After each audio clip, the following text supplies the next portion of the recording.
This is one of the most powerful panoramas I brought back from the last La Palma 2025 tour.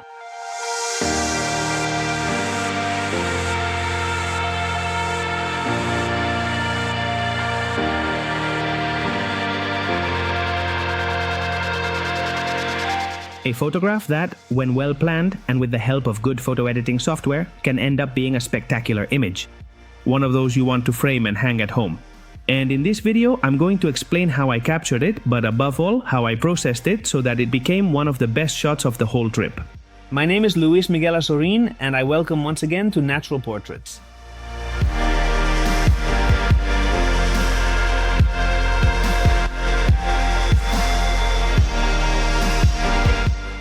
During the La Palma 2025 tour, we captured some truly striking photographs like these.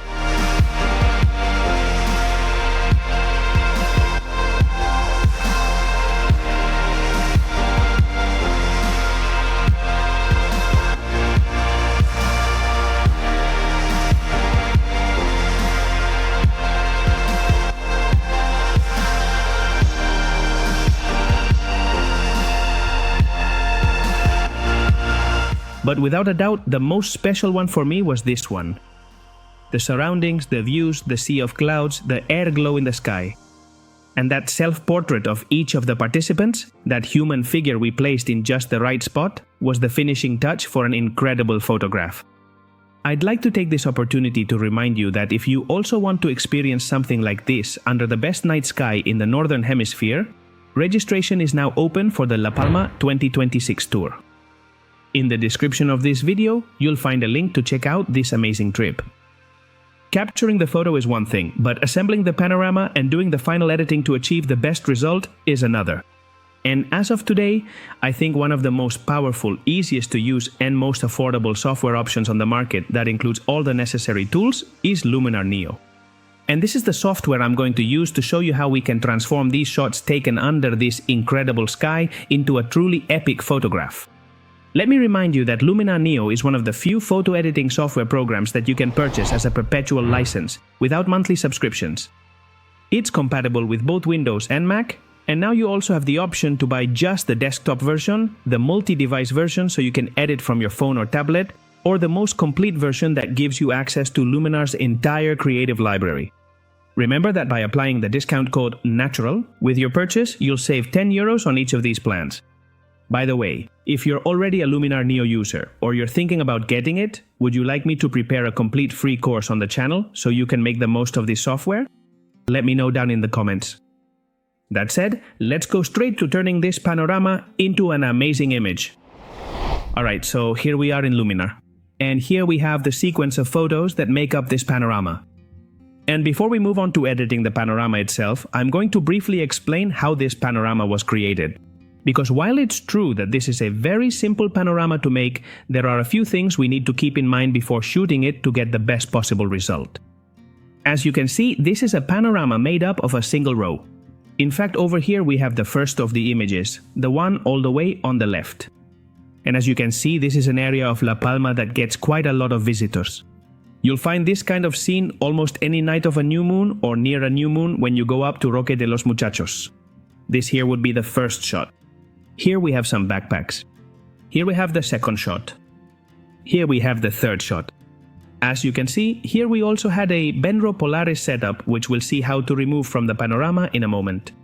Here we have the third shot, another shot here where we already have the galactic center in the sky. Over here we have the Caldera de Taburiente with that beautiful sea of clouds we had. And this, for me, is the most important photo of the panorama, because right here is where we place that human figure to create contrast and give dimension to the whole photograph. Continuing with the panorama, here we have the last image of the panorama, and here we have that photograph in which we place this human figure, who in this case is me, but as I mentioned, we took this photo with all the members of our trip who wanted to participate and take home their own image. So, for me, the most important photograph of the entire panorama is this one, and it's the one around which the rest of the panorama is structured. That's why what we did was capture a central part of the panorama where we have exactly this framing, where the human figure will be. If you notice, the position where the human figure is going to be is quite centered in the frame because I don't want any kind of distortion on it. We created the entire panorama paying special attention to this area of the image. And finally, we take one last shot, placing that human figure in the corresponding spot. What do I achieve with this? Well, I achieve two things. First, I get a complete panorama, without the human figure, so that in a possible situation where the panorama doesn't perfectly stitch the image with the human figure placed, I could use this image here to simply create a mask of this area and be able to incorporate the human figure into the frame. And secondly, to have a complete image with the human figure for the situation where the panorama stitches together without any problem, and I already have that human figure integrated into the image. As for the capture settings, we can see them here. This image was taken with a Sony a6600, a Viltrox 13mm f1.4 lens, shooting at f1.4 ISO 6400 with a 15-second exposure for each photo. In this way, as you can see, we have very good detail in the foreground, which is the darkest area of the entire image. With that said, let's move on to stitching this panorama. What I'm going to do is select all these images, in this case skipping this image here where we don't have the human figure, and instead including the one where we do have the human figure to see if Luminar NEO is able to stitch it without any issues. We select all the images we're going to stitch and bring them here to Panorama Merge. From here, we have a series of parameters that we can enable or disable, so that they are taken into account when stitching the panorama. In this case, I'm going to enable vignette removal and not much else. I won't activate anything else. And we click on Start. From this point on, Luminar will start working on merging this panorama. Alright, so here we have the image. Notice that it was able to stitch it together without any issues. Here we have this entire beautiful arc of the Milky Way in the sky. Here we have the human figure clearly visible within the frame. It has successfully managed to seamlessly merge this entire area without any noticeable stray light whatsoever. And all we essentially have to do now is simply finish carefully adjusting our panoramic view precisely to our personal liking.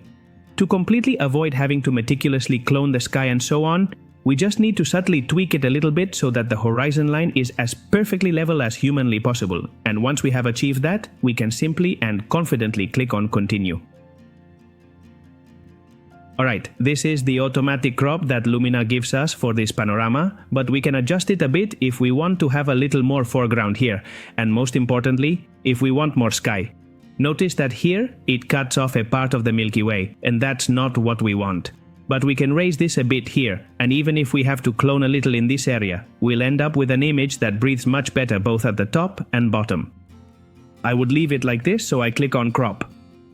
This crop would remain, and we click on Save, and here we already have the resulting image from this panorama that we just stitched together with Luminar NEO. The first thing I'm going to do before moving on to editing the photo is to finish filling in all these gaps we have here, and especially to remove from the image this Benro Polaris that we had here with this stray light that has appeared on this side, and also remove other details like, for example, these backpacks we have here, so that we end up with a completely aesthetic photograph.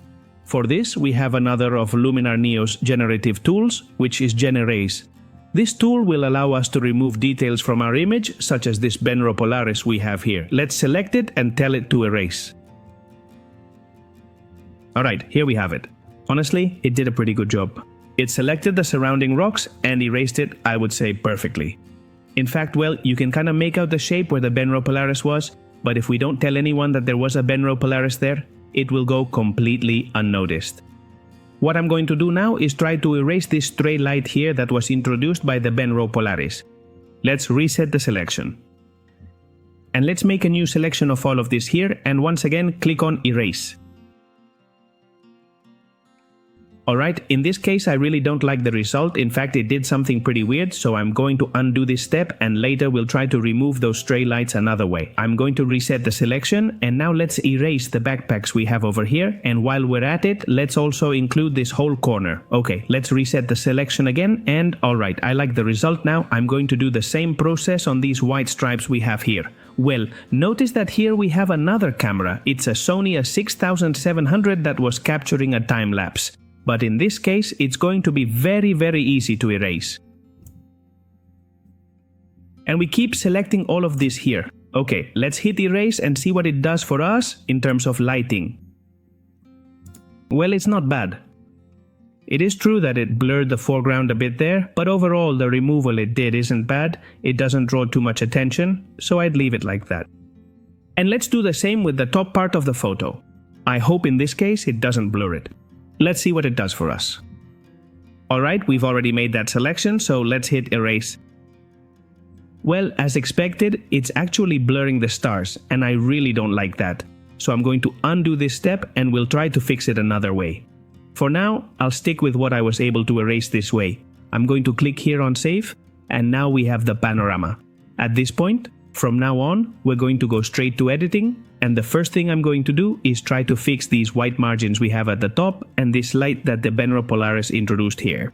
Let's start with the white margins, and for this I'm going to go here to the professional panel, to the clone tool.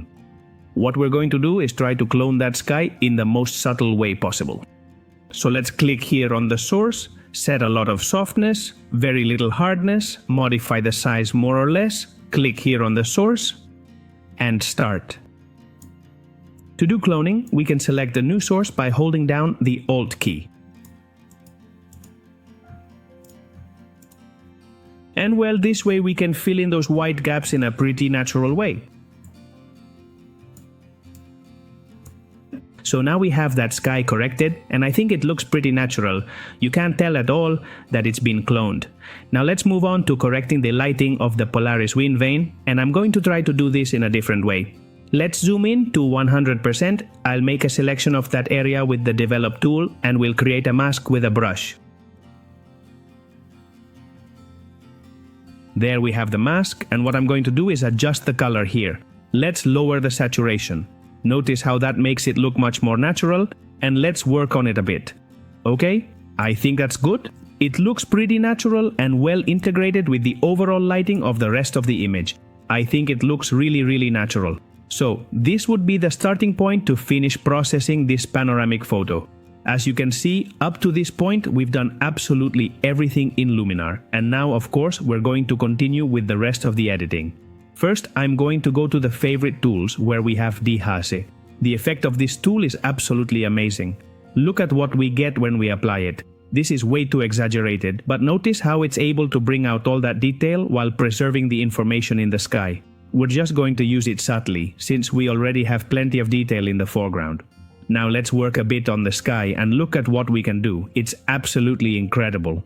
Again, we'll do it quite subtly, and there, look at the difference we already have in our image. How we've brought out all that foreground, and how we now have a more contrasted and dramatic sky.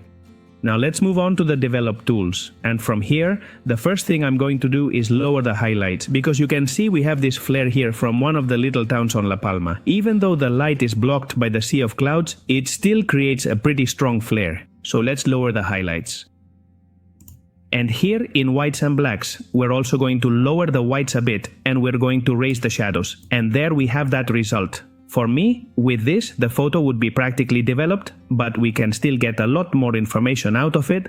In this case, I'm going to use the Smart Contrast tool, but instead of using it to add contrast to the image, which would look like this, and in this case, we already have a pretty contrasty image, I'm going to use it to intelligently reduce the contrast. And look at how the image changes. It becomes a bit flatter, which is what I'm looking for. But we have an incredible dynamic range. Look at all these walls of the Caldera de Taburiente, how they show us information. Now we're going to work a bit on the structure of the photo, but the structure in the foreground, which is where we really have structure. So I'm going to come over here to the AI structure tool, and I'm going to create a mask, in this case a gradient mask, that we're going to pull up here in the foreground of the image. We come here to the settings, and we're going to boost the structure a bit. Notice how all that structure emerges in the photo. Let's check how that structure looks. Alright, there it is. Absolutely perfect. From my personal point of view, I definitely won't touch the detail section because the photo is already a little bit noisy, and I certainly don't want to further enhance that existing noise. But what we are going to do next is simply copy this mask and then carefully paste it here into the powerful AI noise reduction tool. We proceed to mask and then paste, and now we have the mask precisely applied. What we're going to do now is thoroughly apply noise reduction to the entire foreground area of our magnificent panorama. Here, Luminar is actually recommending a rather high noise reduction setting, but I'm personally not a big fan of going to such extremes, so I will instead apply a more moderate medium noise reduction. And here we have the noise reduction effectively applied. Let's carefully check it. Well, we can clearly see that it's pretty good. The image still possesses some subtle noise, which is totally normal and quite expected in night photography. We absolutely shouldn't have any aversion to this natural noise, but overall, it looks very, very good. And always keep in mind that virtually no one is going to review this particular photo at this extreme level of zoom. So now we have our image, which for me is almost completely finished, but let's give it a couple of final crucial tweaks that will make it truly epic and outstanding. First, I'm going to apply the mystical creative adjustment, which I absolutely love for the incredible atmosphere it consistently gives to photos, and in this specific type of image, it looks absolutely fantastic. Right now, I'm doing it quite exaggeratedly, but just look at what this amazing adjustment does. It genuinely creates a super mystical and enchanting atmosphere within the photo. In this particular case, I'm going to apply it much more gently and subtly. Let's carefully raise the shadows, let's gently soften it. And there we have it. Next, I'm going to apply the creative glow adjustment. This particular one here needs to be applied quite carefully and with a great deal of precision, but the luminous glow can truly give a really interesting and captivating touch to the overall photograph, which would be this specific one right here. I'm also going to soften it a bit. Since the foreground has darkened slightly after applying these two adjustments, I'm going to use the creative relight adjustment. And with this adjustment, look at what we can do. We can increase the brightness in specific areas of the photo. This is quite exaggerated, but it's just so you can see how this tool works. I slightly increase the brightness in the foreground, and I'm going to slightly increase the brightness in the background as well. And we're going to give the photo a bit of depth, and finally I'm going to add a touch of light to the image to enhance this light we already have here, the light from this village, but in a slightly more interesting way. For this, I'm going to use the magic light tool. With this tool, you simply select a point in the photo, a light point, and as you can see, when we have it set to illuminate, it selects it automatically. There it is. However, when I do this, these spikes appear, which I really don't like because this tool is mainly meant to be used with sunlight. But that's not a problem because we can remove the number of rays and now we can work with that point of light as a burst. Notice that we can work with it very precisely. And in this way, we have a super interesting point of light in our photograph, right where we have that human figure and right where the Milky Way begins. This arc of the Milky Way that crosses the rest of the panorama to the other side. So we have a completely enclosed image with this air glow in the sky, this area here where we have the human figure, the entire arc of the Milky Way that leads us to this part of the image, and then we close the image with this path that comes through here and once again leads us back to the human figure.